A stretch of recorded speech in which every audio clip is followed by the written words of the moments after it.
Nicolas Ferreira pode ser nomeado como delator da CPMI das fraudes do INSS. Do Centrão estão se unindo à oposição para articular a indicação do deputado Nicolas Ferreira para a relatoria da CPI do INSS. A escolha de Nicolas passou a ser apontada como uma resposta ao Planalto por jogar o Congresso contra a opinião pública. Interlocutores do presidente da Câmara, Hugo Mota, afirmam que ele ainda não tem uma decisão tomada sobre esse assunto, mas sinalizam que ele pode, sim, acatar a indicação do Centrão.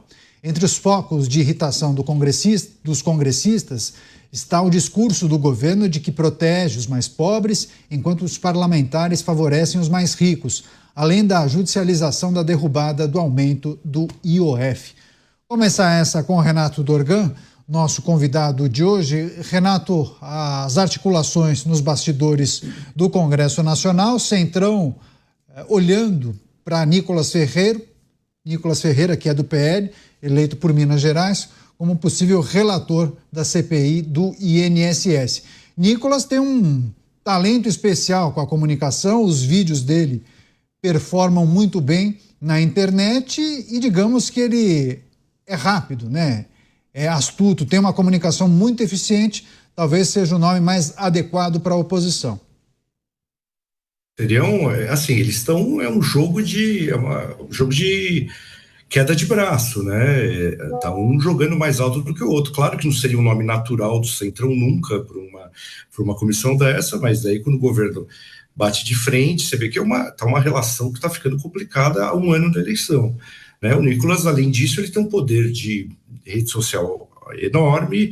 Aquela crise do Pix foi ele que conseguiu espalhar no país inteiro, né? Você vê em qualitativas pelo país todo aquela informação do Pix lá, que ia taxar o Pix, chegando através dele, não através da mídia tradicional, né? Nem através de outros políticos, né? Ele tem um poder de rede social que seria muito mais um pesadelo ali para o governo do que qualquer outra coisa, né? Ele não seria nunca num tempo normal se não tivesse uma instabilidade de confrontos ali, né? Então, o jogo está se acirrando cada vez mais, o governo corre um risco de ter um 26 muito tumultuado, um ano de eleição, além de um desembarque ali que parece inevitável desses partidos de centro, né? Que muitos estão ali no governo, então vai ser muito difícil, inclusive, um pacote de benesses sociais ali, que já se diz em Brasília que pode vir ali no segundo semestre, né? Muito complicado passar com esse Congresso. Eu acho que 2026 começou, querendo ou não, esse é um problema, porque a gente não discute mais de país, né?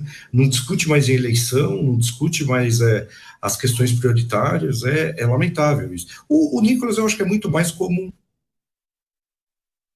Travou o sinal do Renato, mas eu pego daí. Mota, Nicolas seria a carta super trunfo do Congresso Nacional, porque o Nicolas tem algumas características que as pessoas não observam em outros parlamentares. Sabe, naquele jogo super trunfo, aquela carta especial que tem um símbolo que você consegue anular os demais jogadores.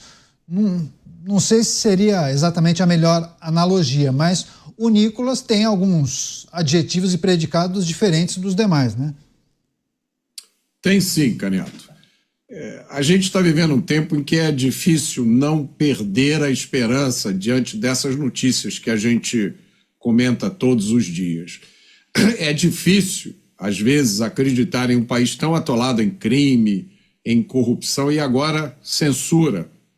É difícil sentir entusiasmo por uma política que às vezes parece tão rudimentar, construída em cima da ignorância e da dependência do povo.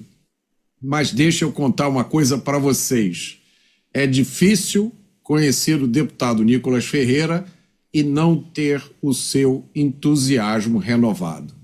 O deputado Nicolas é um fenômeno em vários sentidos. Todo mundo conhece, né, através dos vídeos, a capacidade impressionante que ele tem de articulação, de comunicação. É uma capacidade que faz o governo tremer. Mas eu confesso que o que me impressionou mais no deputado Nicolas, quando eu o conheci, foi a sua postura sóbria e comprometida. E um preparo surpreendente em uma pessoa tão jovem que está em um ambiente tão complicado. Eu tenho a impressão que grandes missões ainda serão reservadas para o deputado Nicolas. Você, Dávila, suas expectativas para a CPMI do INSS, trata-se de uma investigação diferente daquela que acontece, por exemplo, no âmbito da Polícia Federal ou dos órgãos de controle, CGU e por aí vai, mas é um ambiente político em que é possível, sim, que novas questões sejam debatidas, informações venham à tona, e a figura do relator é crucial, né? É estratégica, é muito importante. Nicolas Ferreira talvez seja um nome adequado, ou você acha que pelo fato de ser do PL isso pode prejudicar o andamento dos trabalhos? Nicolas Ferreira é o deputado correto para ser o relator dessa matéria, por duas razões.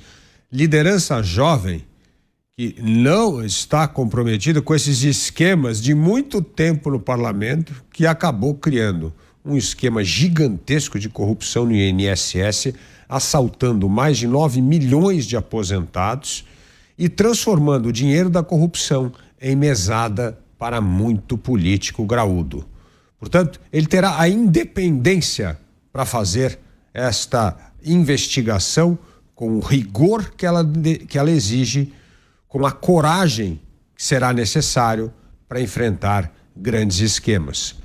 O Brasil precisa de uma CPMI para desvendar a roubalheira na política. E o Brasil precisa de uma investigação técnica da Polícia Federal e dos órgãos fiscalizadores, como o Tribunal de Contas da União, para apurar os culpados e, principalmente, para devolver o dinheiro roubado aos aposentados. Por isso, é preciso atuar na esfera investigativa e na esfera política para fechar a torneira do INSS, Canhoto, que é um antro de corrupção há muitos e muitos anos. Não custa lembrar aqui do grande escândalo do INSS de 1992, 94, com Georgina de Freitas, que naquele tempo havia desviado equivalente a 500 milhões de reais. Então, aquele tempo era muito dinheiro. Então, é preciso acabar com isso. Não podemos deixar os aposentados desse país continuar sendo assaltados por quadrilhas que têm envolvimento de político graúdo.